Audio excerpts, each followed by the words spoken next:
Assalamualaikum warahmatullahi wabarakatuh, pemirsa Sultra TV. Senang sekali saya hadir kembali menjumpai Anda semua di rumah. Nah, pemirsa, Sulawesi Tenggara yang menjadi daerah saat ini menjadi lirikan bagi seluruh investor, ya kita tahu kenapa hal demikian terjadi, karena daerah ini luar biasanya dari tahun ke tahun mengalami transformasi yang luar biasa. Banyaknya perubahan, pengembangan potensi, hingga pembangunan infrastruktur yang ada membuat siapapun pasti akan melirik Provinsi Sulawesi Tenggara. Tanpa kita sadari, terlepas dari itu semua tentu ada campur tangan dari pihak pemerintah ataupun dinas terkait yang memang mendukung adanya sukses pembangunan di daerah ini. Oleh karena itu, pada kesempatan kali ini telah bergabung bersama kami Kepala Dinas Cipta Karya, Bina Konstruksi dan Tata Ruang Provinsi Sulawesi Tenggara, Bapak Dr. Insinyur Martin Effendi MSI. Halo Bapak, bagaimana kabarnya hari ini? Kabar baik. Alhamdulillah ya, Pak. Puji syukur. Iya, Bapak Effendi ini kita juga tahu baru untuk di Dinas Cipta Karya ya, maksudnya sebagai Kepala Dinas, karena sebelumnya kita mungkin pemirsa di rumah mengetahui Bapak Fahri Amsul, namun setelah kepemimpinan beliau dilanjutkan oleh Bapak, dan langsung saja mungkin Pak, kalau melihat Sultra saat ini banyak perubahan yang terjadi. Tapi kalau dari kacamata Bapak Effendi bagaimana sih melihat hal tersebut? Silakan Pak. Iya, saat ini proses pembangunan yang dipimpin oleh Bapak Ali Masih dan Lukman Abu Nawas, atau kita singkat AMAN, telah banyak membuat gebrakan dan kemajuan dalam rangka membangun infrastruktur di kawasan Sulawesi Tenggara. Khusus untuk kegiatan di keciptakaryaan, ada beberapa ikon yang cukup menarik dan cukup signifikan untuk dilihat, yaitu pembangunan rumah sakit jantung yang diperuntukkan bagi kawasan Indonesia Timur. Betul. Juga ada perpustakaan bertaraf internasional ya, yang tentu telah membuat Pak Ali Masih menerima pena emas ya dari PWI. Nah, pembangunan ini tentu merupakan gagasan dari program AMAN selama 5 tahun, termasuk beberapa program lainnya di sektor-sektor lain yang mungkin bisa kita lihat di beberapa tempat, seperti pembangunan Jalan Kendari Toronipa, kemudian pembangunan kantor gubernur yang sementara berlangsung, juga ada pembangunan di sektor-sektor lain, baik di pertanian, perikanan, dan lain-lainnya. Nah, untuk sektor kecakaran, saya sangat mengapresiasi, kita sangat mensupport karena kegiatan tersebut diprogramkan tuntas selama 5 tahun. Betul, Pak. Sehingga asas manfaat dari pembangunan ini sudah akan bisa dinikmati oleh masyarakat ya, terutama perpustakaan sudah mulai beroperasi. Kemudian ini rumah sakit jantung kita usahakan akan bisa di soft launching oleh Bapak Gubernur di bulan Agustus rencananya. Agustus begitu ya, Pak. Oke. Infrastruktur bangunan sudah selesai, sisa kita mau menyelesaikan landscape. Kalau fasilitas alat-alat kesehatan juga sudah ada, tapi itu ranah dari Dinas Kesehatan yang akan bisa menjelaskan. Namun infrastruktur secara keseluruhan untuk persiapan launching kita sudah 99% siap. Wow, ya. Sudah hampir 100% ini ya. Nah, berarti kan dengan melihat luar biasa masa pemerintahan Bapak Ali Masih dan Lukman Abu Nawas, itu tidak main-main ya Pak, dalam kurun waktu 5 tahun, dan bahkan ini sudah tahun kelima kepemimpinan beliau, luar biasa, semua hampir diselesaikan dan terrealisasi dengan baik. Ini kan justru menjadi patut kita apresiasi. Kalau Bapak melihat bagaimana yang juga terjun langsung, karena kalau di Dinas Cipta Karya yang memang menangani bagaimana pembangunan infrastruktur, Bapak melihat pencapaian ini bagaimana tanggapannya Pak? Di samping bahwa memang Sultra banyak potensi juga di daerah ini, salah satu sektor-sektor yang tadi Bapak sebutkan ya pertanian dan perikanan dan lain-lain. Ini bagaimana menanggapi tersebut? Ya, saya kira pembangunan infrastruktur yang telah diprogramkan selama 5 tahun ini akan memberikan efek yang cukup positif ke masyarakat, terutama fasilitas kesehatan yang sangat memadai dengan adanya rumah sakit jantung dan rumah sakit jantung, pembuluh darah dan otak ya.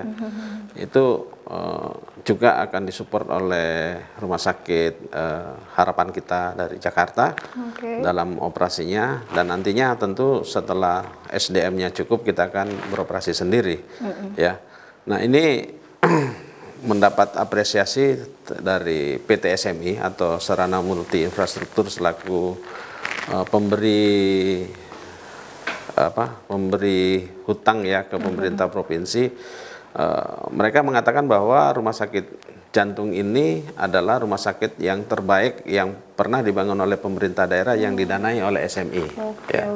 Itu langsung dari tim yang memeriksa memeriksa kemarin, dan sangat mengapresiasi hasil pembangunan tersebut, dan ini akan dijadikan sebagai contoh ya untuk provinsi-provinsi lain ya apabila ingin melakukan pembangunan rumah sakit seperti itu. Ya. Jadi menjadikan rumah sakit jantung, pembuluh darah dan otak ini sebagai role model bahkan ya, role Pak? model dari pembangunan.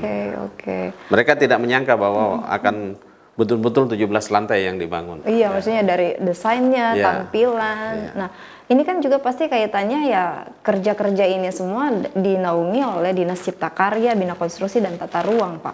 Lantas bagaimana memang dalam ketika keinginan Bapak Ali Mazi Lukman membuat sebuah rumah sakit yang nantinya bisa bermanfaat bagi masyarakat, tentu kan akhirnya diimplementasikan oleh Dinas Cipta Karya gitu. Nah, bagaimana akhirnya Bapak untuk betul-betul ya mewujudkan apa yang menjadi keinginan Bapak Ali Mazi Lukman ini, Pak?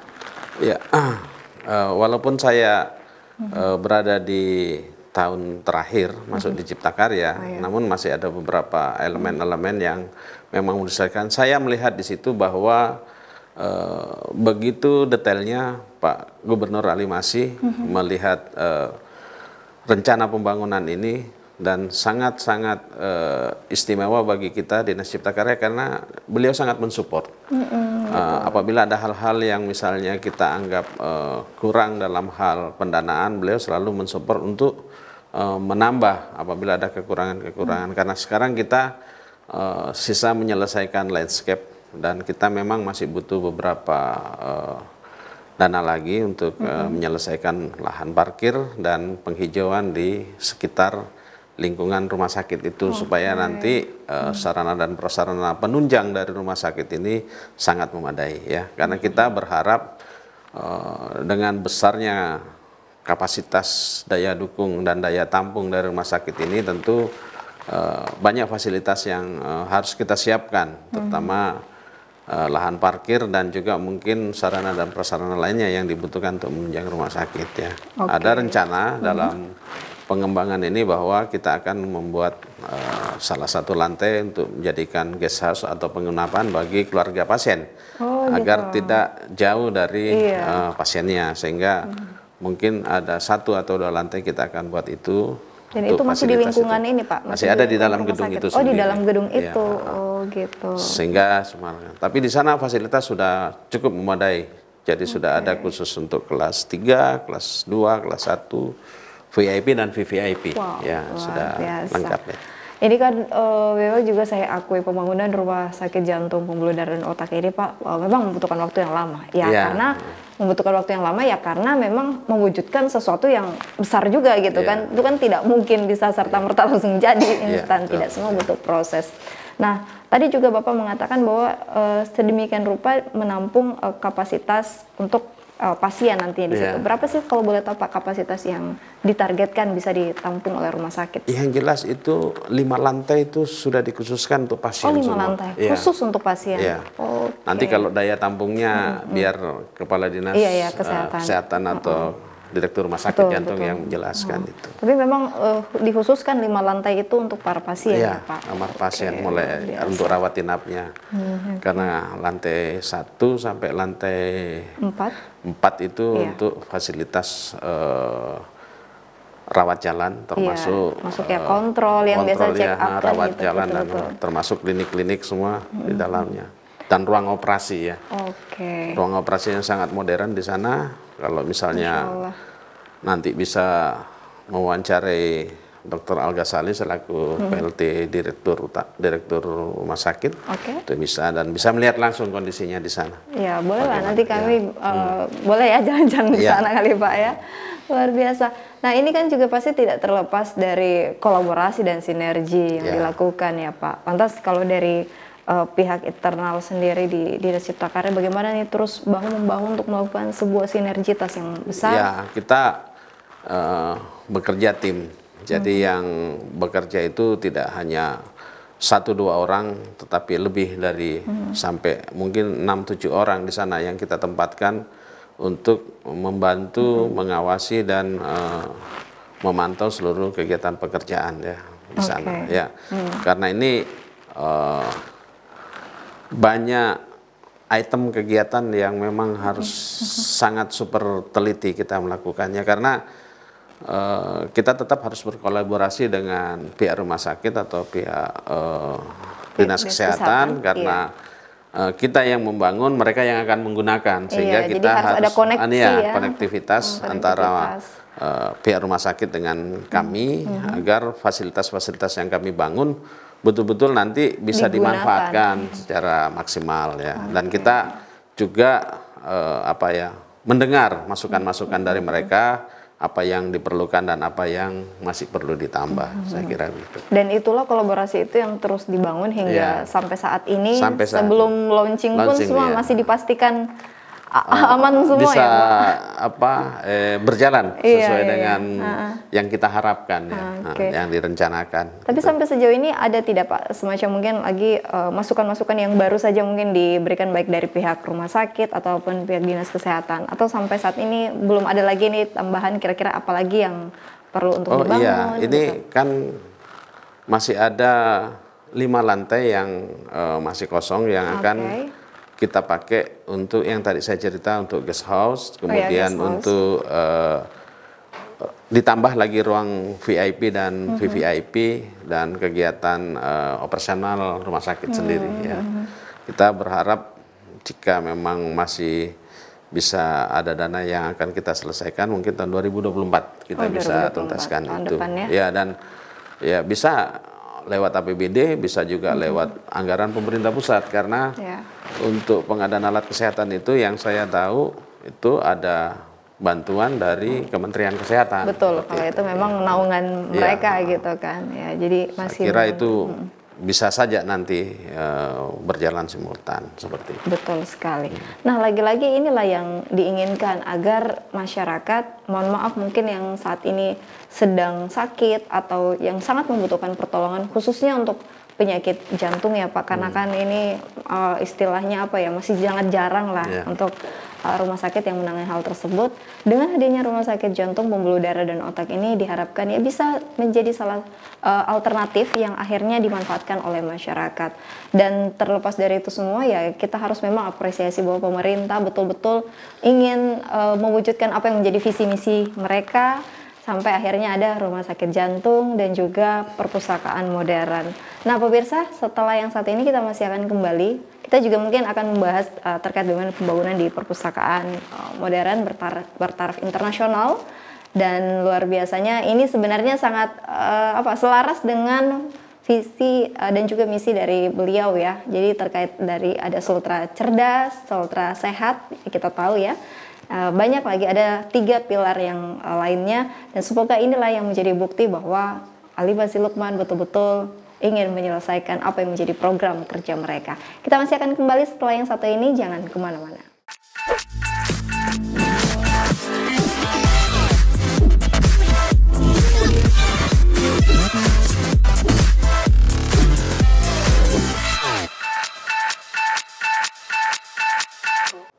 Kita kembali lagi pemirsa. Nah, kalau tadi kita sudah mendengarkan penjelasan dari Bapak Effendi terkait memang bagaimana pembangunan rumah sakit jantung, pembuluh darah dan otak yang saat ini sudah hampir rampung dan sebentar lagi akan mengadakan soft launching. Ya, kalau saya sih sangat senang sekali Pak, karena berarti para masyarakat kita yang lagi sakit atau yang memang saat ini sedang menjalani perawatan tidak perlu pusing-pusing lagi harus keluar daerah untuk mengalami pengobatan yang intensif, tapi mereka bisa dapatkan di daerah kita sendiri gitu. Itu kan yang menjadi kabar gembira juga gitu. Nah, selanjutnya bahwa memang pembangunan yang lainnya yang dilakukan oleh di pemerintahan Ali Mazzi Lukman ini adalah perpustakaan modern yang berbasis internasional gitu. Nah, kalau untuk pembangunan tersebut juga bagaimana Pak? Ini kan kalau perpustakaan ini sudah mulai beroperasi ya. Nah, berbeda mungkin dengan rumah sakit yang saat ini belum. Bagaimana kalau untuk perpustakaan ini Pak? Kalau perpustakaan itu kan sudah selesai, sudah rampung dan sudah beroperasi. Nah, sekarang tanggung jawabnya sudah beralih kepada Kepala Dinas Perpustakaan. Dinas Perpustakaan. Okay. Nah, ini infrastruktur yang dibangun itu ya tentu banyak, sangat modern di sana dan sangat apa ya, visible untuk menjadi tempat mencari buku-buku dan membaca, karena dibuat arsitekturnya sedemikian rupa supaya para pengunjungnya merasa nyaman, merasa nyaman dan merasa seperti di tempat rekreasi ya. Mereka mendapatkan fasilitas yang bagus, ruangan yang cukup besar, dan tentu ini menjadi tantangan bagi Dinas Perpustakaan untuk terus mengembangkan pelayanan agar menjadi daya tarik yang cukup bagus, teristimewa ya bagi anak-anak pelajar ya, anak mahasiswa dan anak-anak sekolah yang akan selalu hadir di sana. Tentu kehadiran mereka sangat kita apresiasi untuk meningkatkan kemampuan anak-anak di bidang ilmu pengetahuan, teristimewa untuk literasi ya. Mereka rajin membaca untuk mendapatkan ilmu pengetahuan. Nah, perpustakaan ini tentunya terus harus berkolaborasi dengan institusi lainnya agar mereka selalu mengupdate perkembangan ilmu. Ya, sehingga buku-buku yang dibutuhkan oleh mahasiswa maupun anak-anak SMA dan SMP dan SD itu bisa tersedia di sana. Fasilitas gedungnya kan sudah cukup besar. Ya. Kalau boleh tahu ada berapa lantai Pak di sana? 8 ya. 8. Oke. Jadi sehingga semua ruangan itu tentu bisa dimanfaatkan semaksimal mungkin ya. Sehingga nantinya kita berharap bahwa perpustakaan ini menjadi tempat daya tarik yang sangat diminati oleh anak-anak sekolah, supaya mereka bisa betul-betul memanfaatkan sarana perpustakaan ini untuk mengembangkan ilmu pengetahuan ya. Betul karena ada juga sih lewat gadget dan lewat buku elektronik, tetapi berbeda kayaknya buku-buku yang langsung dibaca itu teksnya jauh lebih menarik pasti daripada yang buku-buku elektronik. Saya kira itu, apalagi dibangun dengan ruangan-ruangan yang begitu arsitektural ya, sangat bagus. Iya, sangat dan estetik ya Pak, kalau saya lihatnya dari luar nih. Agak jarang kita akan dapatkan bangunan perpustakaan sekelas yang ada ya. Makassar saja tidak punya seperti itu ya. Pak, gitu. Makanya ini kita harus bangga. Mungkin gedung perpustakaan Jakarta saja yang setara. Iya. Nah, makanya itu Pak, saya penasaran sebenarnya ide kayak konsep pembangunan apa ini semua memang kan pure dari Bapak Pak Gubernur yang punya ide ya. Tapi kan diimplementasikan sama Dinas Cipta Karya. Iya. Nah, karena begitu beliau terpilih, saya waktu itu masih Kepala Dinas Perumahan, saya memang lihat ide pembangunan itu dari Pak Gubernur. Ya, saya kira itu yang perlu diapresiasi dan ya memang wajar beliau mendapatkan Penamas penghargaan tersebut. Karena ini Pak sangat unik sekali ya dari bentuk gitu, mulai juga bangunannya serta fasilitas-fasilitas yang ada di dalamnya pasti. Ya, saya kira arsitektur dari bangunan perpustakaan itu menjadi salah satu bangunan arsitektur terbaik di Indonesia saat ini. Iya, betul sekali. Nah, lantas pada saat waktu itu kan Bapak juga rupanya pada saat itu masih Bapak di Kadis PUPR ya, pada saat itu. Nah, tentu kan tidak jauh-jauh beda sih sebenarnya. Nah, melihat dengan effort beliau, Bapak Ali Mazzi ini betul-betul ingin bagaimana, karena ingin mewujudkan yang tadi ya, seperti saya bilang salah satu pilar beliau itu adalah sultra cerdas gitu. Jadi dia ingin bagaimana biar anak-anak iya, anak-anak kita, para generasi muda Sultra itu bisa cerdas semua dan mau nyaman ketika mereka ingin membaca buku gitu. Hanya dibangunlah perpustakaan tersebut. Bapak ketika pertama kali mengetahui ide beliau seperti itu, terus konsepnya mau dibikin sebegini, bagaimana pada saat itu yang terbersit di benak Bapak gitu? Ya, saya kira satu kejutan bagi kita untuk kami yang di Dinas Pekerjaan Umum, karena ide yang semacam itu baru kali ini kita lihat bahwa begitu cemerlangnya ide itu untuk gagasan itu untuk diwujudkan ya. Nah, pada saat itu memang beliau langsung di tahun pertama langsung memprogramkan kegiatan itu, perencanaan dan pelaksanaan pembangunannya. Dan itu betul-betul terwujud. Yang sangat kita apresiasi adalah betul-betul diwujudkan dan bisa rampung 5 tahun sebelum selesai masa jabatannya 5 tahun. Ya. Ini kan betul-betul tidak mudah ya Pak, bagaimana merampungkan program kerja itu dalam kurun waktu sebelum selesai masa jabatan bahkan. Apalagi kita kena COVID. Iya, pada saat itu ada pandemi COVID. Ini kan berarti betul-betul Bapak Gubernur ini melihat bahwa apapun yang terjadi pembangunan tetap harus jalan begitu ya, walaupun tertati-tati tapi pasti bisa terrealisasi dengan baik. Dan buktinya sekarang Pak sudah bisa dirasakan, sudah bisa beroperasi. Dan pada saat itu memang pembangunan ini kan menjadi salah satu bukti bahwa luar biasanya Sultra sudah terus mampu bertransformasi dengan baik. Nah, selain memang pembangunan rumah sakit, ada perpustakaan, ada juga jalan dari Toronipa, itu juga yang kita sudah lihat. Kalau saya dulu Pak jujur kalau mau ke permandian Toronipa itu kayaknya berpikir 2 kali karena jalannya yang kayaknya tidak dulu, tapi sekarang bahkan lebih elit ya. Kalau kita lihat kayaknya ini kita berada di kota-kota besar gitu. Nah, ini juga seperti apa Pak kalau untuk masalah, ini kan menjadi salah satu program kerja beliau juga, yakni akses dari Toronipa. Ini bagaimana menanggapi hal tersebut? Ya, pembukaan jalan yang dibuat untuk Kendari Toronipa itu sangat mendukung program pariwisata ya. Saya melihat setelah selesainya pembangunan itu, pertumbuhan fasilitas pariwisata di sana sangat cepat ya. Sudah mulai banyak villa-villa dibangun, sudah mulai banyak fasilitas. Teristimewa juga di daerah Toronipa sendiri ya. Saya sempat komunikasi dengan masyarakat di sana dan pengelola di sana. Itu fasilitas-fasilitas di sana sudah naik lebih dari 100%. Seperti sewa gazebo ya, yang dulunya yang dulunya hanya 100.000 sekarang sudah 300.000 ya. Kalau hari libur katanya sudah bisa sampai 500 sampai 700.000. Tetapi jumlah yang datang juga banyak, tetap banyak ya. Karena aksesnya tadi itu yang mudah gitu Pak.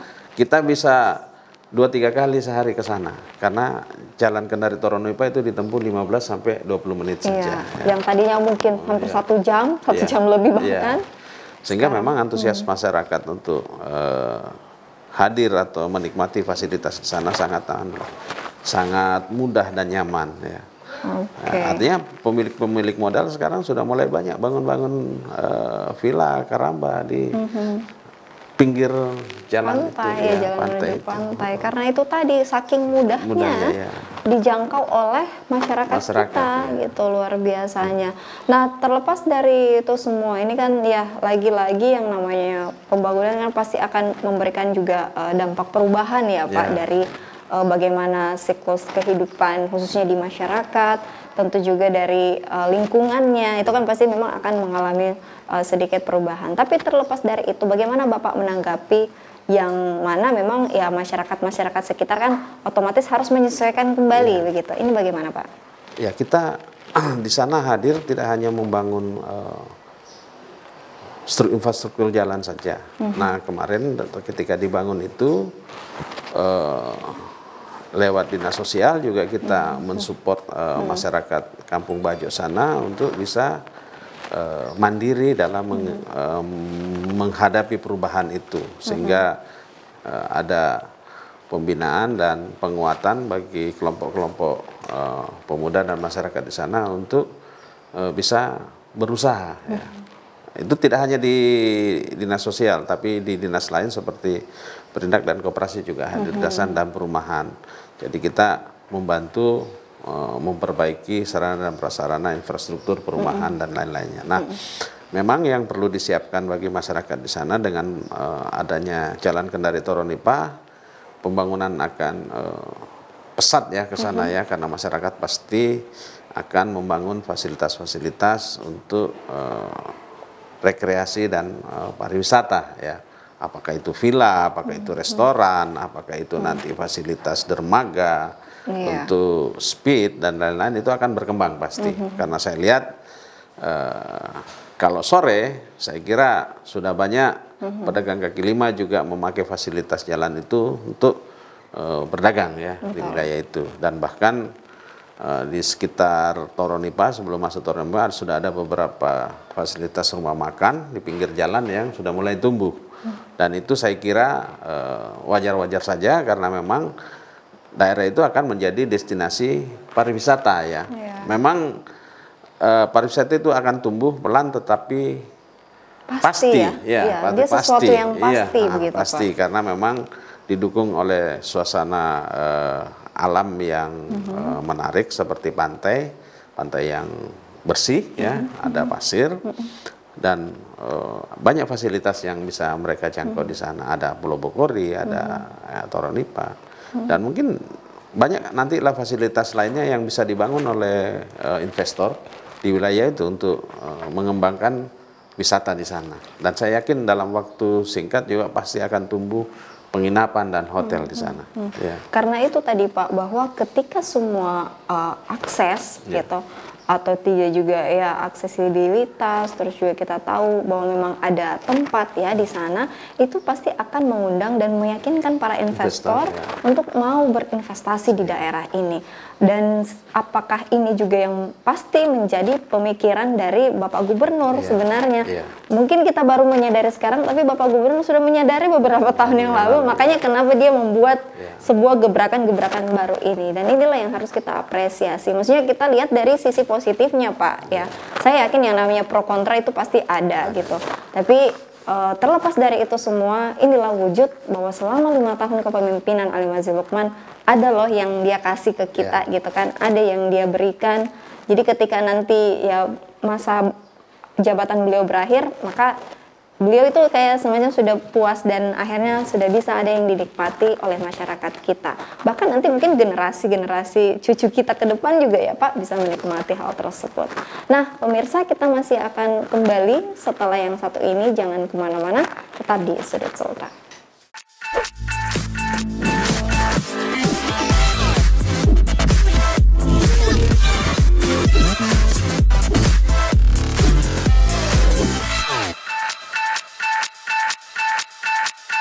Ya, kita kembali lagi, dan tentu pemirsa, inilah mengapa menjadi sebuah saya jujur saja sangat mengapresiasi segala kinerja dari pemerintah, gubernur dan wakil gubernur saat ini.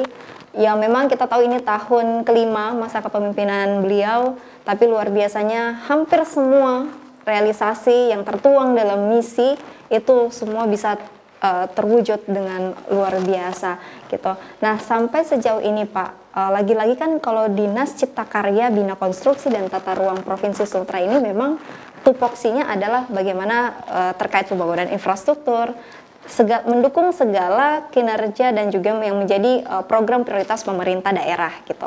Nah lantas ke depan bagaimana? Apakah dari Dinas Cipta Karya juga karena sekarang perkembangan teknologi Pak yang semakin maju, apakah juga dari Dinas Cipta Karya ini memiliki ya program-program strategis dalam rangka mendukung program prioritas pemerintah selanjutnya gitu? Silakan Pak. Ya, kami dari Dinas Cipta Karya, Bina Konstruksi dan Tata Ruang itu memiliki tupoksi ya, tugas pokok dan fungsi, di mana sebagai bagian dari KPU-an kami memiliki 3 kegiatan pokok yang pertama adalah kegiatan penataan bangunan dan lingkungan, itu dalam arti kita mensupport pemerintah provinsi dalam rangka pembangunan gedung. Ya, apakah itu fasilitas pemerintah ataupun juga fasilitas swasta yang ada di Sulawesi Tenggara, semua itu harus melalui mekanisme asistensi di kami ya. Nah, untuk mendukung program-program yang khusus untuk pemerintah, tentu kita sudah memiliki sumber daya manusia yang cukup untuk itu ya. Dengan modernisasi semua peralatan perencanaan dan pembangunan, kita sudah banyak memiliki staf-staf yang handal di bidang itu ya. Nah, khusus yang kemudian tugas berikutnya kami adalah menyiapkan sarana sanitasi dan persampahan dan air minum ya. Itu tugas utama kami. Sehingga memang Cipta Karya itu fokus untuk membantu pemerintah baik provinsi maupun di kabupaten kota dalam rangka penyediaan fasilitas air minum dan persampahan dan sanitasi, karena itu menjadi tupoksi dari Cipta Karya. Nah, yang berikutnya yang menjadi tugas tambahan kita adalah di bidang tata ruang. Saat ini kita sementara merevisi rencana tata ruang wilayah Provinsi Sulawesi Tenggara yang sudah dalam tahap konsultasi dengan Kementerian Hukum dan HAM melalui Kanwil Kemenkumham di sini, dan sudah selesai. Kita sisa akan bawa untuk mendapat persetujuan dari DPRD provinsi. Itu tugas kita, akan mudah-mudahan bisa selesai di tahun ini agar RT RW ini bisa menjadi patokan atau acuan pembangunan nantinya di 5 tahun yang akan datang ya. Jadi ada semacam tata ruang wilayah yang memang tata ruang yang kabupaten tidak akan bisa diselesaikan kalau tata ruang wilayah provinsi belum selesai. Oh gitu, jadi harus di wilayah provinsinya dulu. Nah, baru mereka menyesuaikan dengan kami. Nah, ini sangat penting bagi kita RT RW ini karena menyangkut tentang pemanfaatan lahan yang ada di Provinsi Sulawesi Tenggara. Apalagi kita lagi marak-maraknya pembangunan sarana dan prasarana pertambangan ya. Mereka tidak bisa lagi nanti membuat atau melanggar aturan karena RT RW sudah ditetapkan nanti ya. Jadi kita akan sudah menetapkan mana yang menjadi kawasan lindung, mana yang menjadi kawasan bisa dipakai. Sehingga nantinya semua bisa tertata dengan baik. Ya. Karena penataan wilayah juga ini kan pasti akan mempengaruhi dari keindahan tatanan daerah ya Pak ya. Jadi kalau kawasannya pun tidak ditata terlebih dahulu, maka pasti nanti akan berdampak pada aspek-aspek yang lain. Dan inilah yang menjadi fokus. Semua harus berdasarkan tata ruang. Ya. Harus mengikuti apa yang telah menjadi itu kan nanti jadi perda ya. Peraturan daerah tentang tata ruang wilayah kita, sehingga itu yang menjadi acuan bagi para investor maupun juga para pemerintah kabupaten kota untuk membuat rencana detail tata ruang kabupaten kota mereka dan kabupaten. Ya, dan selain memang telah menyiapkan untuk tata ruang wilayah provinsi, ini juga yang menjadi tugas utama adalah bagaimana terkait masalah sanitasi. Tadi Bapak singgung air minum. Nah, sanitasi ini kan Pak kadang memang masih menjadi PR ya, karena ada beberapa sebagian kawasan-kawasan perumahan ataupun kawasan-kawasan masyarakat ini yang masih tidak mengutamakan adanya sanitasi ini gitu. Jadi mereka menyepelekan padahal ini nanti berdampak pada lingkungan dan gitu kesehatan. Kan. Iya, lingkungan khususnya kesehatan. Melihat hal tersebut, apakah perlu memang ada pendekatan khusus Pak atau ada program khusus yang bahkan telah dilakukan oleh pihak Dinas Cipta Karya, Bina Konstruksi dan Tata Ruang ini Pak? Iya.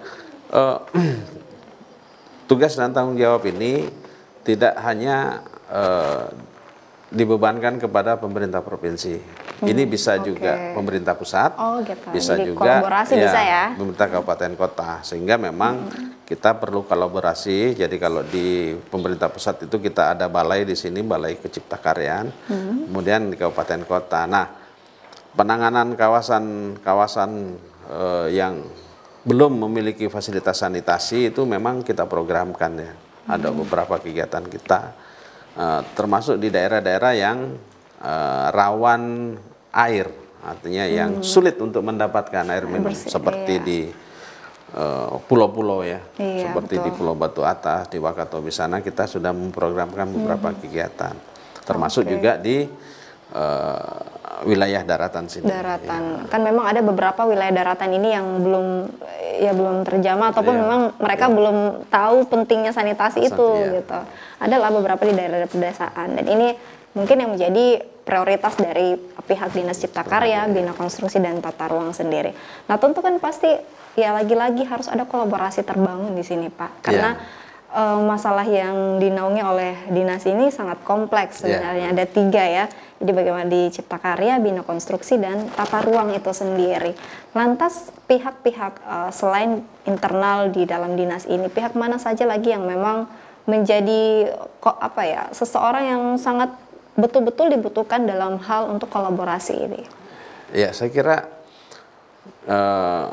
dengan banyaknya investor yang masuk di Sulawesi Tenggara, kita berharap bahwa mereka juga bisa menganggarkan CSR-nya untuk membantu masyarakat di kawasan-kawasan sekitar wilayah-wilayah IUP itu untuk mendapatkan minimal fasilitas air minum yang memadai dan juga sanitasi ya, karena masyarakat masih perlu diedukasi karena masih banyak beberapa tempat yang tidak memiliki fasilitas MCK yang sehat ya. Betul. Ya, ini yang terus kita bangun di masyarakat agar mereka bisa memiliki fasilitas, sehingga kita biasanya memakai MCK komunal atau yang bisa dipakai bersama-sama, atau ada juga yang di rumah-rumah tapi kita pakai septic tank komunal. Artinya septic tanknya bisa dipakai sampai 10 atau 5 rumah seperti itu.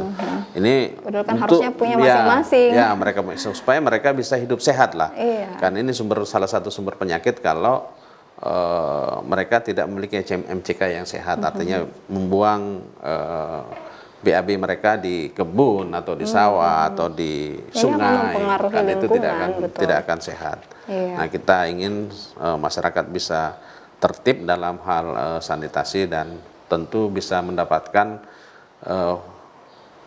jangkauan air minum terhadap kehidupan mereka. Oke.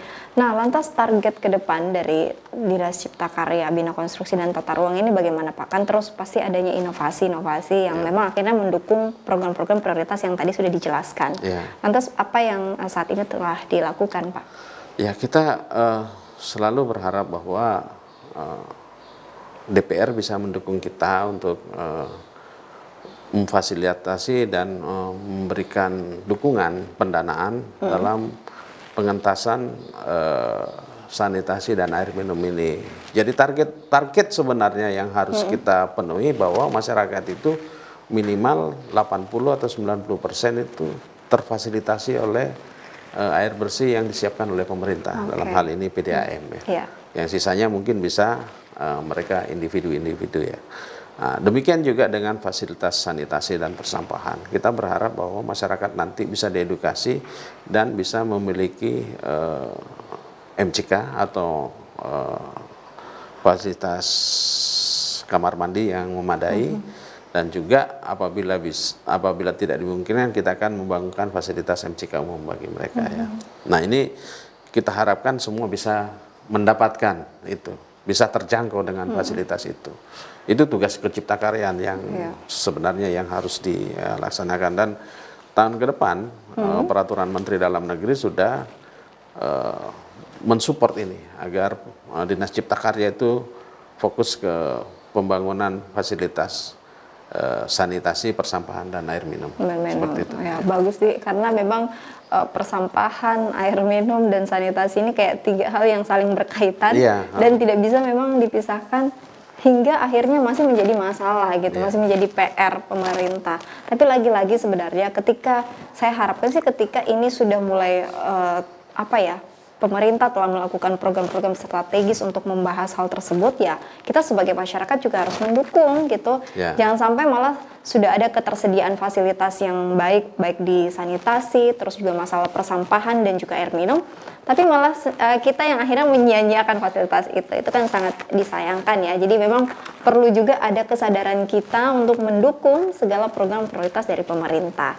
Nah, lantas Pak, yang terakhir kira-kira apa yang menjadi harapan Bapak mungkin untuk seluruh masyarakat Sultra, terkhusus dengan segala pembangunan yang telah terrealisasi oleh pemerintah saat ini? Silakan Pak. Ya, saya kira kita sangat berharap bahwa masyarakat bisa menikmati semua fasilitas yang telah dibangun oleh pemerintah dan tentu juga ikut membantu memelihara ya. Tentu ini sangat penting karena operasional dan maintenance itu tidak hanya menjadi tanggung jawab pemerintah, masyarakat juga ikut mendukung. Ya paling tidak jangan merusak ya. Iya, ya, itu sih gitu. Pak. Paling tidak jangan merusak, tetapi kalau sebisa mungkin membantu. Katakanlah kalau ada yang rusak sedikit mereka bisa memperbaiki, kalau ada sampah di situ sedikit atau bisa jangan buang sampah sembarang lah. Jangan buang sampah sembarang. Iya gitu. Pak. Sudah disiapkan fasilitas, katakanlah tempat sampah ya buang Pak. di situ. Betul. Jangan buang sembarang. Seperti itu ya. Kita berharap kalau itu bisa menjadi disiplin, tidak menutup kemungkinan kita juga bisa menjadi kota yang sangat bersih seperti betul. itu. Kayak ya. mungkin juga di daerah-daerah lain. Daerah kan, lain Pak, juga gitu ya. Iya, jadi itulah yang harus kita jaga ya, apalagi sekarang pembangunan yang sudah hampir rampung untuk masa pemerintah Ali Muhyiddin Lukman saat ini, ya kita akan terus mendukung ya untuk pemerintah-pemerintah selanjutnya agar memang yang menjadi tujuan agar kesejahteraan ini bisa merata di Sulawesi Tenggara itu juga bisa akan kita rasakan beberapa tahun yang akan datang. Nah, baik pemirsa, tidak terasa Bapak waktu kita sudah habis dan saya juga harus pamit dari hadapan Anda semua. Namun sebelumnya kembali saya mengucapkan terima kasih Pak telah hadir. Bapak Dr. Insinyur Martin Effendi MSI selaku Kepala Dinas Cipta Karya, Bina Konstruksi dan Tata Ruang Provinsi Sulawesi Tenggara. Terima kasih juga untuk pemirsa yang sudah menyaksikan kami. Dan mari terus dukung pemerintah untuk mewujudkan Sulawesi Tenggara yang maju akan pembangunan infrastruktur. Akhir kata, saya dan kru yang bertugas pamit undur diri. Wassalamualaikum dan sampai jumpa.